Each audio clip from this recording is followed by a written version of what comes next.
সকালবেলা উঠেই লেগে পড়েছি এই জামা কাপড়গুলো ভাঁজ করতে। আসলে এই জামা কাপড়গুলো সাবান দিয়ে পরিষ্কার করা ছিল কালকেই, কিন্তু কালকে আমি আর সময় পাইনি একটুও এগুলো ভাঁজ করে গুছিয়ে রাখার।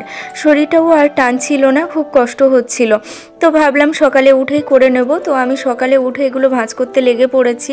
আর সত্যি কথা বলতে আমার আলনা, যে আলনাটা আছে আমার বিয়ের সময় যেটা বাবা দিয়েছিল, সেই আলনাটায় জামা কাপড় ভর্তি হয়ে গেছে। এখন আর সেই আলনাটাতে জামা কাপড় ধরে না। তার জন্য আমার একটা আলনা কিনতেই হবে। মানে অনেক দিন থেকেই ভাবছি একটা আলনা কিনবো। তো সেইভাবে বাজারে যাওয়া হচ্ছে না। আর সে গেলেও খুব দরকার নিয়ে যাচ্ছি, যার জন্য সেই দরকারগুলো মিটিয়ে আবার বাড়ি ফিরতে হচ্ছে। একটু টাইম নিয়ে যে দেখা নেওয়া একটা জিনিস কেনাকাটি, সেটা ঠিক হচ্ছে না। তো আশা করি খুব তাড়াতাড়ি নিতে পারবো একটা আলনা। আর এখানে বইগুলো সরিয়ে আমি আমার বেডশিটটাও চেঞ্জ করে নেব। বিয়ের পর থেকে একের পর এক ঘাত প্রতিঘাত চলছেই, যেন তিলে তিলে শেষ হয়ে যাচ্ছে জীবনটা। ভাবিনি বিয়ের পর থেকে একটা মেয়ে অনেক শোক, অনেক স্বপ্ন আশা করে, সেটা অনেক স্বপ্ন নিয়েই শ্বশুরবাড়ি আসে। কিন্তু কেন জানি না শ্বশুরবাড়ি আসার পর থেকে আমার জীবনটা যেন তিলে তিলে শেষ হয়ে যাচ্ছে। তো তারপর থেকে অনেক ঘাত প্রতিঘাতের পরে আবার শুরু করেছিলাম পড়াশোনা।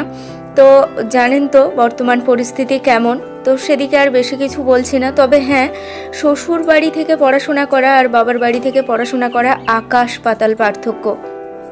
বাবার বাড়িতে যে কাজটা মনে হতো যে 2 ঘন্টা পরে করে নেব, আমি করলেও মানে আমি নিজে সে কাজটা হয়তো করব, কিন্তু আমি 2 ঘন্টা পরে করে নেব। সেখানে বলার কেউ কিছু থাকে না, কেউ কিছু বলে না।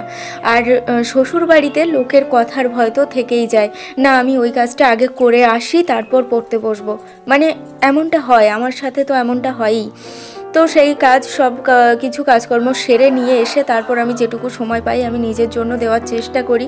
আর হ্যাঁ, পৃথিবীতে সব থেকে নিজের আপন বলে কেউ যদি থাকে সেটা তুমি নিজে।